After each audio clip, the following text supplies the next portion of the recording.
Yo tout le monde, c'est Lucas, on se retrouve pour une nouvelle vidéo. Donc aujourd'hui on est dimanche et vidéo sur Parlons Racing épisode 25 si je me trompe pas. En tout cas si je me suis trompé je le verrai bien dans la description, donc voilà, vous pourrez me le rappeler en commentaire que je me suis trompé à ce moment là. Mais en tout cas voilà, épisode 25 et aujourd'hui grosse vidéo puisqu'il y a eu deux matchs. On va commencer forcément par celui de Coupe de la Ligue qui était mercredi entre le Racing et les deux étaient à domicile, les deux matchs entre le Racing et Saint-Etienne. Donc alors un match de Coupe de la Ligue qu'on a remporté bien sûr. Donc bien sûr, et bon, un partout. Et après on est allé au tir au but et on a gagné 5-4. Donc voilà, avec notamment un très bel arrêt d'Oukidja sur le penalty de Romain Amouma côté des joueurs de Saint-Etienne, des Stéphanois.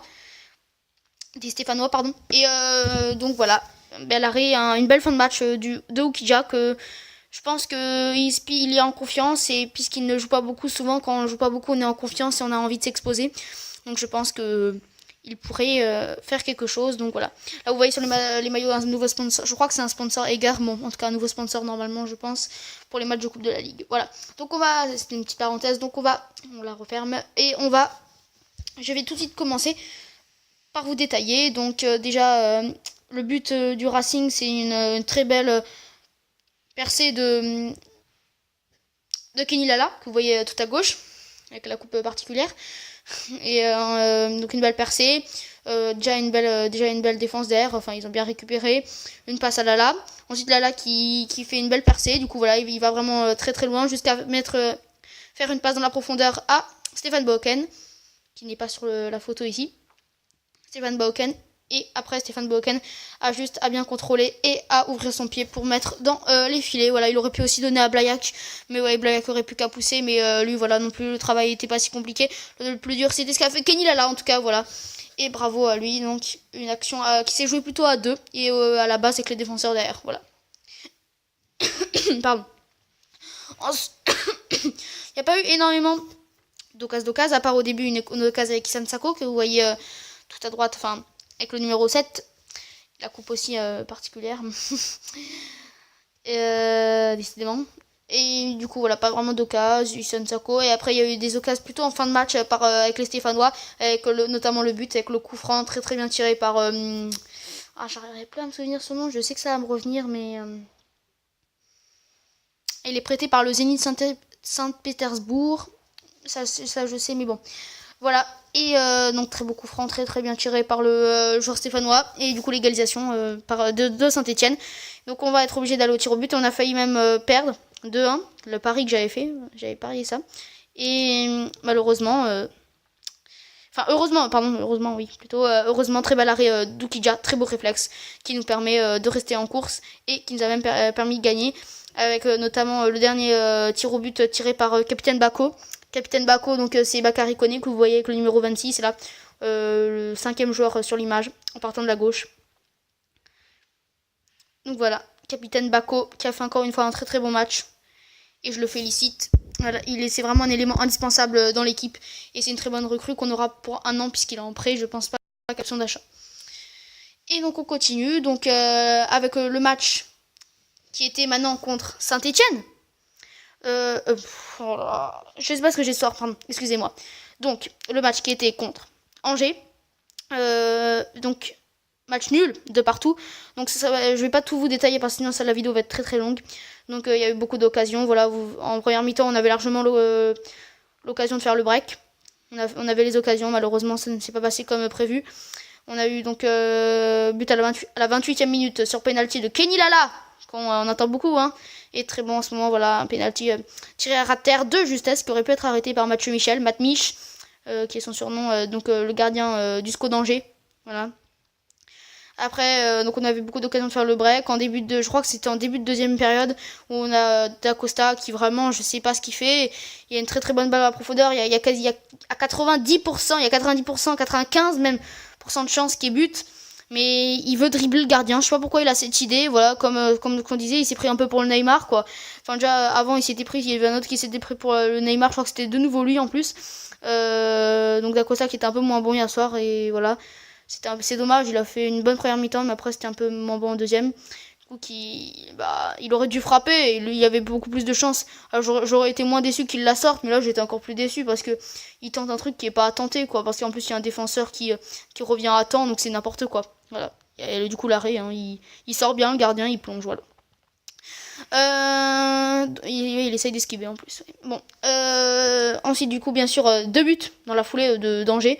Avec le premier qui est sur un très beau mouvement côté stéphanois. Oh, mais pourquoi je parle de Stéphane excusez-moi. Côté Angevin. Angevin, voilà. Angevin, je me mets dans... voilà. Donc, très beau mouvement. Et bien sûr, vraiment dommage. Le but, bon, en tout cas, c'est un beau but hein, pour lui qui marque. Vraiment. Oui, donc le but, vraiment, vraiment très, on va dire, il était plutôt beau. Donc, de Karl Toko et Cambi. Hein, à la 69e minute, hein, il me semble, un truc dans le genre. 69e minute. Et ensuite, dans la foulée, encore une fois, un coup de pied arrêté. Et vraiment, Angers a été, voilà, c'est une équipe très dure c'est une équipe très difficile à jouer, qui est très bien en place, et surtout qui est très bien en place. Et comment dire, son atout, c'est qu'ils peuvent avoir peu d'occasions et ils les convertissent. Enfin, ils convertissent leur peu d'occasions, voilà, qu'ils ont par rapport à nous qui est tout le contraire. Nous voilà, c'est toujours comme ça avec Strasbourg. Bon, c'est bien parce qu'après il y a plein d'occasions, mais bon, on veut aussi plein de buts. Plein d'occasions peut aussi dire plein de buts. Voilà, donc après dans la foulée, quasiment 5 minutes à peu près après, le but de Gilles Sounou qui était entré en jeu en plus. Donc un ciseau acrobatique. Enfin, en même temps, il est seul dans la surface, hein, j'ai envie de dire. Hein. Il est laissé seul sur le corner, hein, donc c'est une erreur complètement de marquage. Hein. Erreur de marquage totale. Voilà. Et après, donc, dans quasiment, mais c'est 1 ou 2 minutes après, hein, 1 ou 2 minutes après, la réaction, je le sentais, de toute façon, ils étaient mouillés. Je sais pas ce qu'ils ont eu, ils ont un petit moment de... Voilà, pendant ces 10 minutes, ils étaient moins bons pendant 10 minutes. Et après, la réaction de Martin Terrier, bien sûr, on avait vraiment besoin de lui, on a besoin de ce jeune, et il fait du bien aussi. Lui, en prêt, il n'y aura pas d'option d'achat pour lui non plus, je crois. Comme dit Dimitri Foul, qui a tout à droite, il n'y aura pas non plus d'option d'achat pour lui, je pense. Je ne pense pas, voilà, qu'il y en aura. Et du coup, Martin Terrier, un très très beau but à lui aussi, qui se décale à droite et il frappe, voilà, une belle frappe, un beau but pour lui, voilà, il est jeune et après, j'ai l'impression qu'il aime bien Strasbourg, et voilà, il est bon en équipe de France, il est bien avec Strasbourg, il est à l'aise, donc c'est ce qu'on veut, voilà. Martin Terrier que vous voyez 4ème en partant de la droite, voilà, 7ème en partant de la gauche si vous voulez. Donc voilà, c'est sur l'image. Et donc maintenant, on va passer à la prochaine rubrique, les performances des joueurs. Donc c'est sûrement la rubrique que vous préférez, les performances des joueurs. Donc en performance des joueurs, donc mon top 3 pour le match contre Saint-Etienne à domicile à la Méno. Et bah en 1 je mettrai Kenny Lala. En 2 je mettrai Alexandre Kidja. Voilà, Alexandre Kidja. Et en 3 Vincent Noguera que j'ai entendu apparemment c'était vraiment bien. Et donc maintenant on va passer donc au top 5 de l'autre match. Qui est où je vais mettre. Donc j'en parle pas du gardien. Bon, vous comprendrez les fans du Racing, mais je n'en parle pas.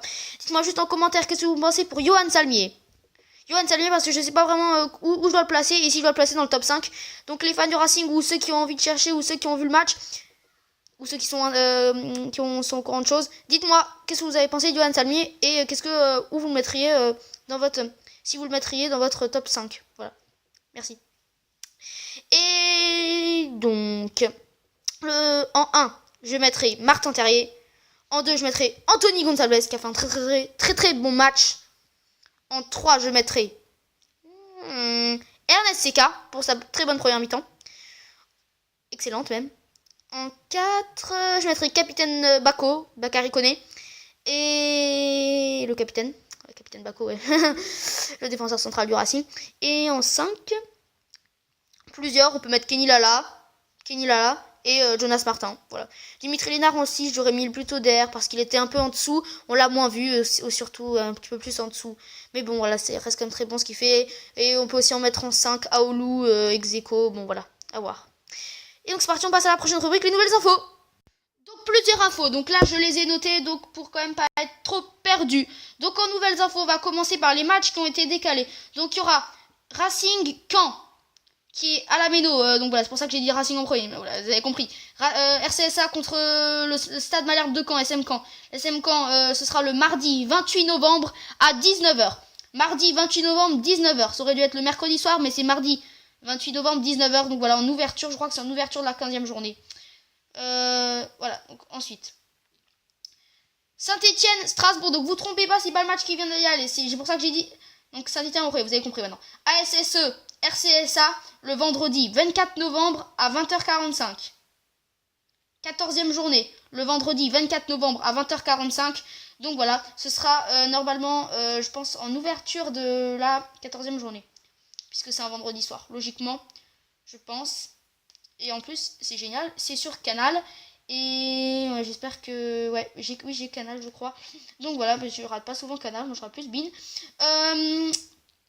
Et après, c'est tout, en fait. Oui, mais bon, c'était déjà des grosses infos, puisque c'est comme des matchs décalés. Et voilà, donc c'était tout, ces deux infos, donc de ces deux matchs décalés. Donc on passe directement à la prochaine rubrique, qui est les blessés. Donc, en blessés, donc sachant que, voilà, bon, j'avais... là, maintenant, j'ai plus de retard dans mes... par le Racing, tout ça, bon, voilà. Donc, notamment aussi... Ah oui, j'ai oublié dans les nouvelles infos, oui, c'est pour ça, j'avais oublié, excusez-moi. Donc, le tirage au sort des huitièmes de finale de la Coupe de la Ligue, puisqu'on est qualifié déjà en huitièmes de finale, ce sera le 8 novembre. Le 8 novembre, voilà, donc notez bien, j'ai oublié, excusez-moi. Donc, j'étais en train de dire que pour les blessés, donc le point sur les blessés, c'était, donc je sais pas après, voilà, c'est ce que les infos, donc d'ici là, il y a peut-être des nouvelles, mais bon, Dimitri Foulquier, de nouveau touché, qui est sorti, je crois, sur blessure contre Saint-Etienne. Benjamin Cornier, qui était touché à la cuisse, donc il a passé une IRM là, ce mardi, là, qui est déjà passé, donc je sais pas ce que ça donne. Abdallah Ndour a repris le travail collectif, et son retour n'est plus si lointain apparemment. Kader Mangane, mollet droit, passe une IRM lundi, donc il manquera Saint-Etienne, et voilà, il était incertain du coup pour Angers ce qui s'est passé. Donc je sais pas ce que ça donne. Pablo Martinez également en phase de cicatrisation. Donc il y a un bilan normalement qui va faire là, en fin de semaine, donc peut-être aujourd'hui ou ici c'est déjà fait. Et après pour les réservistes, voilà, ils sont soit en réadaptation physique, soit au repos, soit en rééducation pour Duplex Chamba, Ismaël Aniba ou Kevin Zoe. Voilà, et on passe à la prochaine rubrique, le classement, le prochain. Le prochain match qui sera donc contre l'Estac 3. Faut bien qu'on soit à l'extérieur quand même, donc voilà, on sera à l'extérieur donc contre l'Estac 3 au stade de l'Aube. Samedi 4 novembre à 20h, voilà, samedi, donc le samedi qui vient de la semaine prochaine. Et au classement, on est actuellement 18ème et barragiste. Et juste devant nous, il y a Amiens qui a le même nombre de points, mais à la différence de but, un de moins, voilà. À la différence de but, voilà. Et voilà, et je crois qu'on est ex-aequo avec le 16ème, si je ne me trompe pas, ou le 15ème. Voilà. Donc on passe à la dernière rubrique, l'ambiance du... Et donc voilà, j'ai pris une photo du COP, voilà, avec tous les drapeaux, c'est quand même très très beau.